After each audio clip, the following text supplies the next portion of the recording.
All right, what's up, YouTube? How are you guys doing? We're doing a series called What's God Teaching You?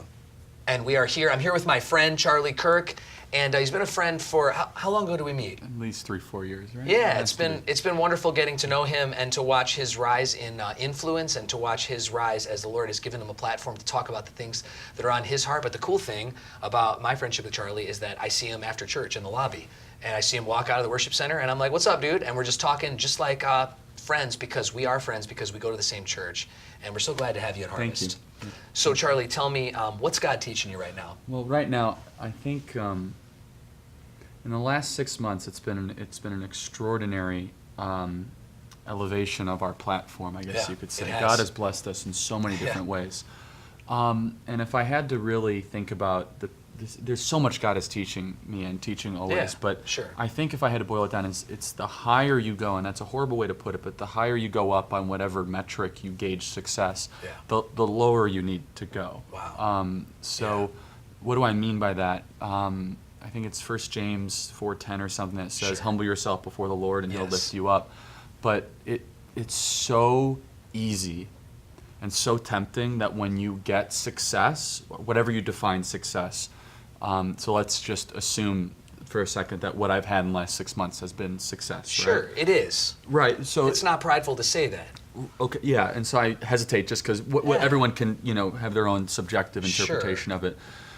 It's so easy to think you can continue that on your own, or even worse, to believe it's because of you. Yeah. And so God has been teaching me that's when you actually need to go back even further.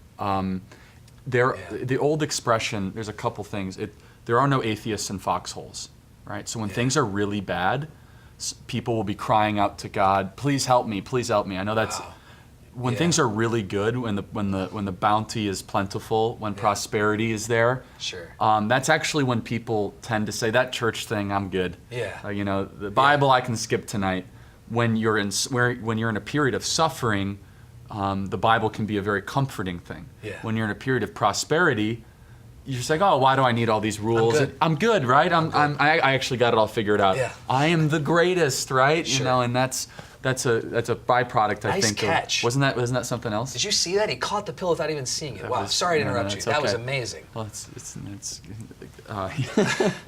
but I think that's what God is teaching me, and it's a tough lesson. That is. Because there's been so much blessing that God has delivered in my life, whether it be our amazing conferences or people that are now recognizing what I'm saying, what I'm doing, visions and ideas and goals that have become a reality. And our culture, our broken culture, feeds into you, and they say, you are the greatest, you are the best. And I can see now how people fall into that, and God forbid I do that. So the higher you go, the lower you need to go. Amen. It reminds me of what it says in the Bible, where it says, humble yourself in the sight of the Lord, and at the right time, He'll lift you up. That's the verse, exactly. That is it. Right. And it also reminds me of what Jesus said. He said, associate with the lowly. That's right. Which what I take that to mean is hang out with people who don't think they're awesome. Mm-hmm. Right? Isn't that the best? Without a doubt. And what really strikes me, there's so much we can learn from the life of Jesus, but the part that I think goes unrecognized is it would have been, if He was what the critics say He was, which was just a regular human being, why didn't He assume political power? Why didn't He run for, because He could have. Yeah. He didn't run for Caesar. He resisted any sort of recognition in earthly or human terms. Yeah. He intentionally resisted the rallies or the hubris or any of that stuff. That goes to show He really was something else and something special, where He said, no, I'm going to go pray in the garden. I'm going to go hang out with the beggars and the back then equivalents of prostitutes, people that were considered to be disregards and discarded from society. And I think there's so much we can learn from that, and that I need to learn from that, because it's a very blessed place I'm in right now. Yeah. But it's something I need to continue to learn from. Can you imagine that if you're hanging out with a pastor and you're walking down the street of Chicago and you saw a prostitute and they knew each other by name? That's like what happened with Jesus. Isn't that crazy? It's incredible.